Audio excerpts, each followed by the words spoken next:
지금 검수완박은 조용히 성장해 나가야 될 제도를 막 흔들고 비틀고 쪼개기 때문에 생기는 문제입니다. 저는 지금 고시제도를 이렇게 없애는 것도 참 아쉬운 일이라고 생각합니다. 굳이 그렇게 안 해도 되는데 왜 저렇게 했을까? 갑자기 이렇게 대륙법 시스템이 영미법 계열로 가지 않거든요. 영국의 이 적법 절차라는 것은 우리나라는 1987년에 들어갔지만 영국은 1215년인가요? 대원장 마그나카타부터 들어가는 그런 것입니다. 역사가 거의 800년 된 그런 역사를 갖고 있거든요. 우리나라처럼 뭐 30 몇 년 되고 이런 역사가 아니거든요. 이제 겨우 만들어가는 나라인데 지금에 와서 이렇게 사법 시스템을 엉망으로 하고 있는 것은 이것은 일종의 와일드니스, 이건 야만의 도래라고 생각을 합니다. 한국 사회에 이 야만의 도래가 본격화된 것은 공산주의자들이 정권을 차지하고 나서죠. 석사는 공산주의로 쓰고 박사는 미국 형사소송법으로 쓴다는 것이 분열증이 일지 않을 리가 없다, 이런 얘기를 했는데, 지금 한국의 이 그 사법제도, 국가형벌권 집행 문제가 거의 그런 상황입니다. 제가 생각할 땐 거의 뭐 정신 착란 상태가 아닌가, 그런 생각이 듭니다. 개인적으로는 그 의사들은 조금 더 명민해서 이게 지금 메디컬 스쿨 제도가 좀 문제가 많다 생각해서 다시 학부 시스템으로 돌아간 것 같은데, 우리가 미국 제도를 그렇게 쉽게 갖고 올 수가 없습니다. 근데 지금 이 사법 제도에 미국 연방 헌법을 갖고 와서 아주 엉뚱한 얘기를 하거든요. 이번에 권성동이라는 사람이 말했던 거, 뭐 10명의 범인을 놓치더라도 한 명의 억울한 사람이 있으면 안 된다. 이게 이제 영미법 원리의 아주 일반적인 원리인데, 그것도 고지것대로 하는 말이 전혀 아닙니다. 지금 사람들이 미국 법을 엉터리로 공부해가지고 이렇게 계속 이상한 소리를 하는 건데, 참 가슴이 아픕니다. 말하자면 국가형벌권이라는 것은 범인을 잡는 제도거든요. 범인을 잡고 피해자를 구제하는 제도예요. 그런데 지금 듀 프로세스 조항, 이것은 범인을 잡다가 억울한 사람이 나타나지 않도록 조금 이렇게 조심을 하는 그런 제도거든요. 근데 이게 본말 전도가 돼버렸어요. 그런 속담은 그냥 말이 속담인 겁니다. 실제로 범인을 잡는 것이 훨씬 중요한 겁니다. 제대로 된 이런 그 치안이라든지 이런 국가 형벌권이 행사가 안 되면 무정부 상태거든요. 지금 이대로 가면 우리나라가 무정부 상태로 갑니다. 우리나라가 무정부 상태로 간 것은 애초부터 사실은 국정농단 때문이에요. 국정농단이라는 것은 그 자체로 국가 형벌권을 집행을 한 형법이었거든요. 근데 여러분, 형법상의 범죄야말로 절대로 함부로 만들 수 없게 되어 있습니다. 재형법정주의 원칙이야말로 형사소송법의 가장 핵심이거든요. 지금 조국 교수가 논문 썼다는 그 위법 증거 수집 불법, 이 원칙입니다.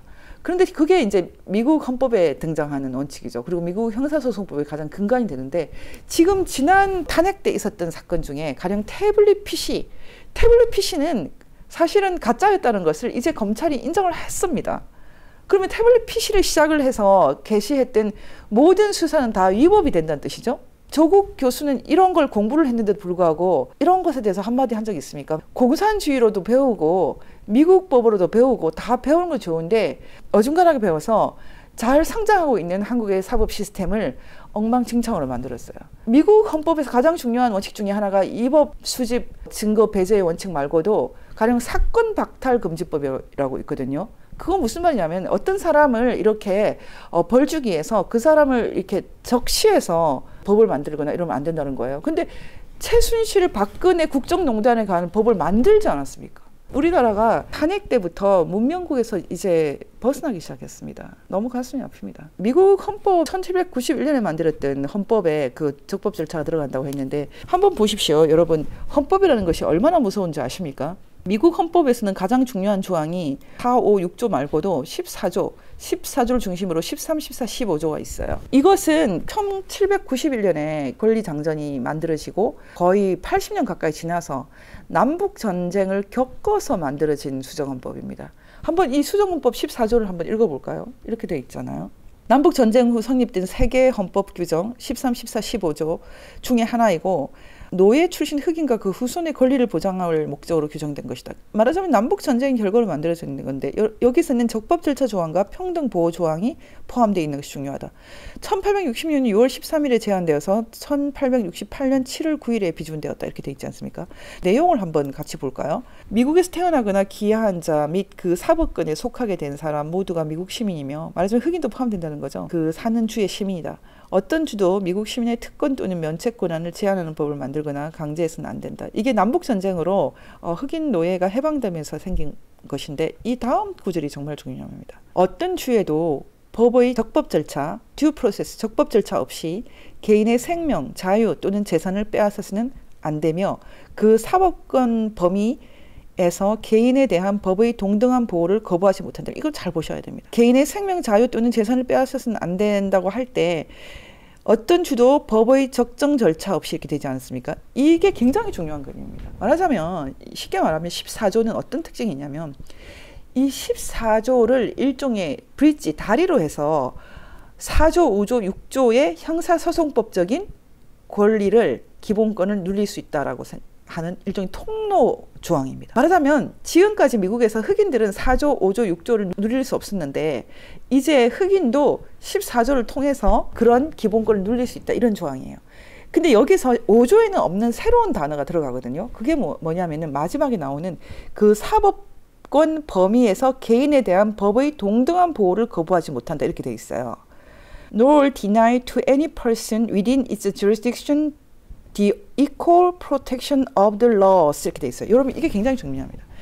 이게 무슨 뜻이냐면은, 여기 equal protection, 이걸 번역을 할 때 동등한 보호라고 번역하는 사람도 있고 평등한 보호라고 하는 사람도 있는데, 굉장히 독특합니다. 여기서 바로 차별금지법이 나오는 것입니다. 지금 막 이렇게 통과시키겠다고 하는 것이 미국 14조에 나오는 이 equal protection에서 나오는 개념입니다. 이 equal protection에 의거해서 차별하지 못한다, 이런 뜻이에요. 그리고 이 equal protection의 범주 속에 계속 사람들이 뭔가를 새롭게 느끼기 시작하거든요. 여성 참정권도 역시 이때보다 훨씬 뒤에 1920년에 들어갑니다. 말하자면 흑인보다 여성이 더 늦게 기본권을 누리게 되었죠. 미국도 1791년에 모든 인간에게 준다고 하는 이 기본적인 권리를 흑인은 배제, 외국인은 당연히 배제, 여성 배제했다가 이런 것들을 계속 풀어나가는 게 미국의 역사인데, 그중에 이 이퀄 프랙티션을 통해서 이제는 동성애자도 다 풀어주고 온갖 종류의 이제 사람들을 다 이제 보호하는 개념을 쓰면서 차별금지법이 나오게 되는 거거든요. 지금 한국 사람들이 이 미국이나 서구 제도를 수용을 하면서 우리나라가 만들어져 나가고 우리나라가 갖고 있는 정체성을 아주 이상하게 이협을 해요. 굉장히 독특해요. 이제 이 얘기를 제가 왜 꺼내느냐, 한번 보십시오. 미국 헌법 14조에 이 듀 프로세스가 나오는데, 지금 한국 헌법 12조에 나오는 12조 3항에 나오는 이 듀 프로세스, 적법 절차가 사실은 맥락이 꼭 같지가 않다는 얘기를 하는 겁니다.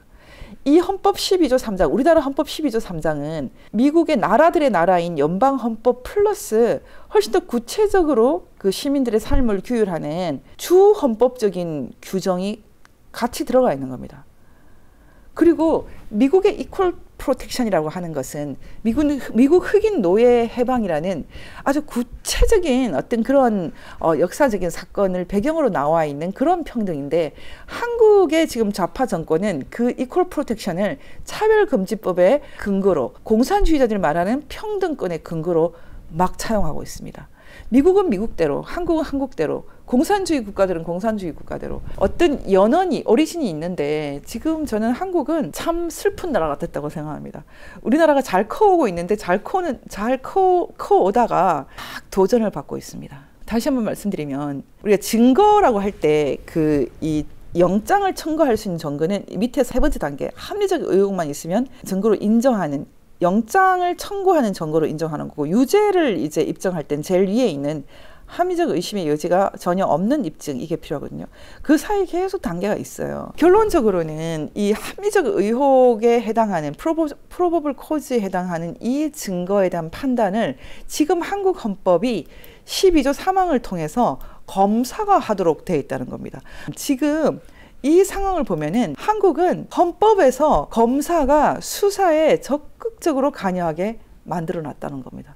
그래서 제가 지금 말씀드리는 겁니다. 지금 이제 이 상황이 얼마나 복잡해졌냐면, 다시 말하면은 헌법 개정에 준하는 그런 상황이 돼야지 검수완박을 할 수 있다는 것이고, 이런 이제 법률적인 검토를 했을 것 같은데, 그래서 그 윤석열 당선자가 그러면 국민 투표에 한번 붙여보자 이렇게 얘기했거든요. 거의 헌법적 사안, 헌법 개정적인 사안이라고 생각을 하고, 여러분 이거 어떻게 생각하십니까? 국민 투표 부의권은 대통령의 고유 권한이에요. 그래서 국민 투표에 붙이겠다고 했는데 중앙선관위가 안 된다고 말하고 있거든요. 선관위가 대통령 이해에 있어요. 한마디로 말해서 지금 한국 제도가 엉망진창 5분 전이 됐다는 겁니다. 여러분, 이렇게 되면 이제 우리나라는 어디로 가야 되느냐? 다시 법치를 지키는 나라로 가야 됩니다. 저는 한국이 이렇게 불행해지기 시작한 것이 사람들이 법치의 개념을 잘 몰라서 그렇다고 제가 여러 번 말했습니다. 헌법 84조, 대통령은 내란 또는 외환의 죄를 범한 경우를 제외하고는 재직 중 형사상의 소출을 받지 아니한다. 그런데 박근혜 대통령이 형사상의 소출을 받았어요. 수사를 받았고 심지어는 기소에 준하는 사태까지 갔어요. 이 사태를 통해서 대통령이 임명한 검찰총장이 대통령보다 더 우위에 있게 되는 거죠. 이런 사태가 쿠데타입니다. 예전에 전두환이라는 인물을 대통령으로 끌어준 것이 바로 똑같은 상황이었습니다. 합동수사본부를 꾸리고 거기에 수장이 그 당시에 참모총장까지도 수사할 수 있게 됐던 상황을 여러분 아실 것입니다. 그래서 그 사람이 최고 권력자가 되는 거죠. 지금 대통령이 헌법 84조를 포기하고 나니까 대통령을 수사했던 사람이 그 검찰이 최고의 힘을 갖게 되는 것은 당연합니다. 근데 제가 지금 말씀드렸던 것처럼 헌법 12조는 어쨌든 체포, 구속, 압수, 수색 이게 다 수사 과정이죠. 이것은 검사의 신청에 의해서 법관이 발부한 영장을 제시해야지 가능하다. 다시 말하면 헌법 12조가 수사권을 검찰에 주고 있어요. 이 상황입니다. 제가 굉장히 고민을 하고 있는 것은 이것입니다. 만약에 이번엔 민주당에서 검수완박을 원안대로 이렇게 통과시켜서 사실상 검사의 수사권을 없애고 나면 검찰은 힘이 빠지는 건 당연합니다. 검찰은 굉장히 힘이 빠집니다. 하지만 대통령은 힘이 굉장히 커집니다. 지금 한국과 같은 검사제도, 검찰제도는 경찰도 감시하지만 대통령도 감시하는 제도입니다. 행정부도 감시하는 제도입니다. 근데 여러분, 이런 상황에서 저는 이런 고민을 하고 있습니다. 정말로 한번 당해봐라.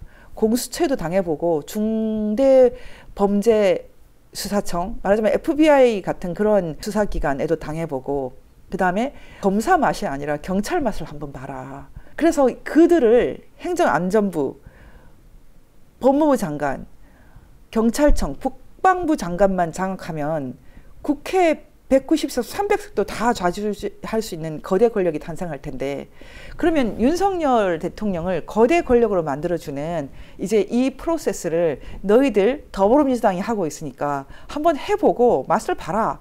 딱 이렇게 말하고 싶죠. 저는 근데 이런 생각을 하고 있습니다. 우리나라 헌법이 정말 너무너무 아름다운 헌법인데 국정농단 때 무너뜨리고 이제 검수완박으로 무너뜨리고 사실상 쿠데타가 되는 거죠. 제도를 통한 쿠데타. 이런 상황이 결국 모두를 위해서 좋은 것인가?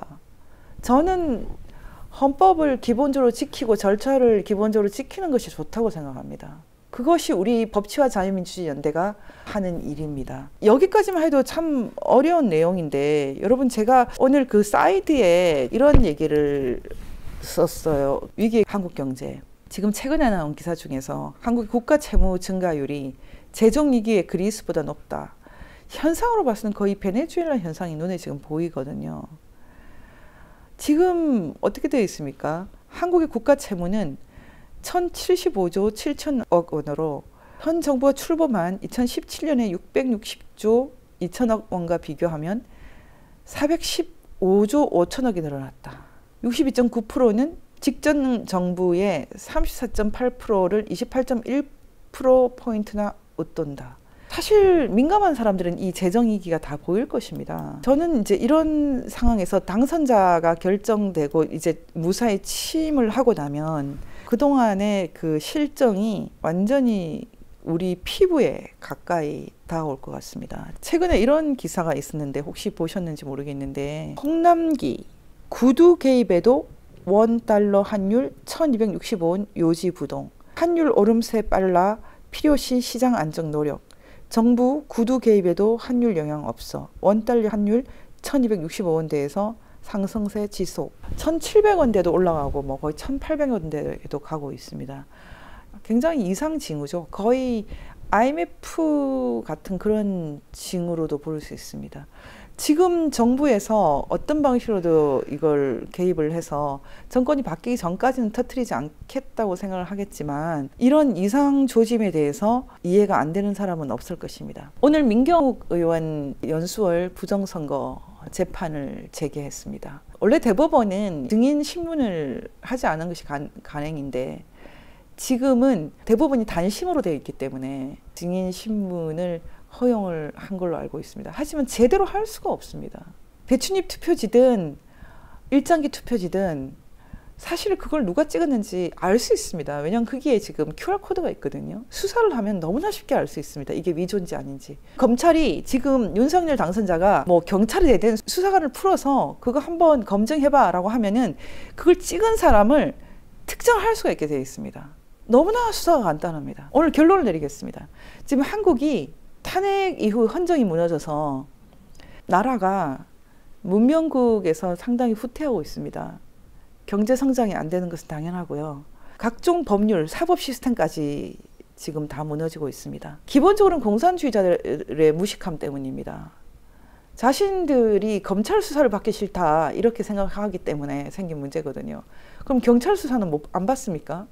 눈앞에 있는 위험을 피하려고 지금 국가를 자살로 내몰고 있습니다. 참 이게 눈뜨고 볼 수가 없는 상황인데요. 저는 이렇게 오늘 결론을 내리고 싶습니다. 지금 한국 헌법이 제대로 지키기만 하면 굉장히 멋진 헌법입니다. 저희가 오늘 국방부에 북한 간첩이 침투했다라는 얘기를 들었는데 국방부, 청와대 뭐 어디 하나 간첩이 없는 곳이 없어요.